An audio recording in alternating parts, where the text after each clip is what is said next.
ሶዳ ብዙ ስንቶቻችሁ ናችሁ የጨጓራ መድኃኒት ማለት አንድ እህታችን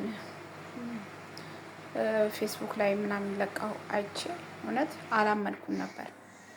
ከተልባ ይልቅ እውነት በጣም የምትፈወሱበት ማለት ተልባ ጊዜ ይወስዳል።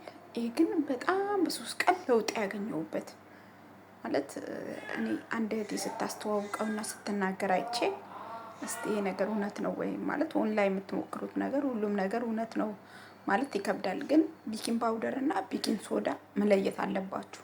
ቤኪንግ ፓውደር እንዳትጠጡ።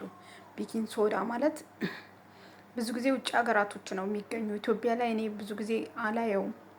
ማለት ኢትዮጵያ ላይ እንደዚህ አይነት ነገሮች ቢኖር በተለይ ኢትዮጵያ ጨጓራ የሚያማቸው ሰዎች እውነት ይሄ ነገር ብትጠቀሙት፣ ዱባይ የምትመላለሱ ሰዎች ይሄ ነገር ይዛችሁት ብትሄዱ ቤኪንግ ሶዳ ማለት ነው